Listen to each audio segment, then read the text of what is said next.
Hello everybody, this is Cameron Snow with Danomics.com. In this video, I'm going to be diving into one of the topics that I get the most questions about, which is, can we do geomechanics in Danomics, and what are some of the tools that we have around those type of calculations? So within Danomics, of course, we have our very robust petrophysical workflow that takes you through log data cleanup, calculating all your key reservoir properties, and then getting into your cutoffs and volumetrics. What a lot of people don't know is that we have a lot of advanced tools that go with that as well that you get access to with your Danomics subscription. So we're going to take a look at the geomechanics and the associated shear log modeling with that. So with most of your wells, you're probably going to be lucky if you just have a sonic log, and you're probably not going to have a lot of shear sonic logs, especially if you're working in the onshore US. And of course, you need those shear sonic logs in order to get your geomechanical properties. So what we're going to start off in this exercise with is we're actually going to start off in the shear log modeling module. So this is a pretty straightforward module to use, but it's got a lot of power and a lot of capabilities in it, so I want to go over that in some detail.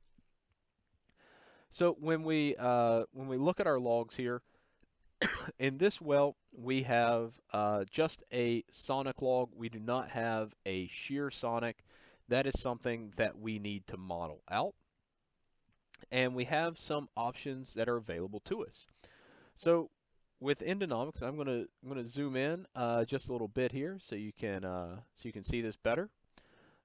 We have the options here for several different shear log modules. This includes the blended lithology, which uses the mineralogy that comes out of our mineral inversion, and it uses that within the Greenberg and Castagna endpoint models to calculate a synthetic shear.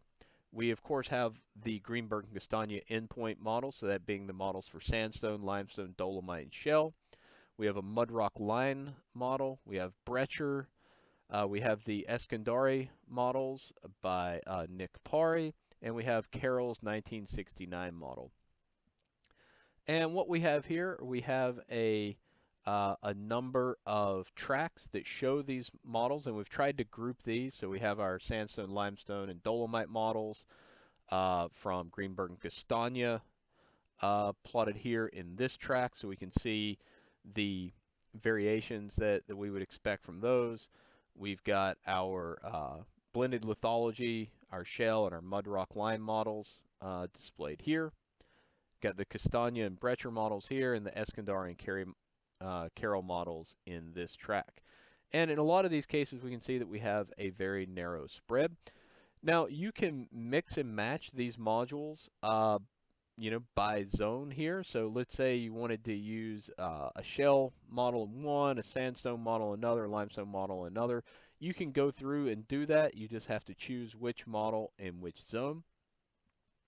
You can also put in a scalar and a shifter in these. So ideally what you would be doing is you would be calculating these synthetic shears in a well in which you already have a measured shear log, and you would use these to really fine tune in that analysis.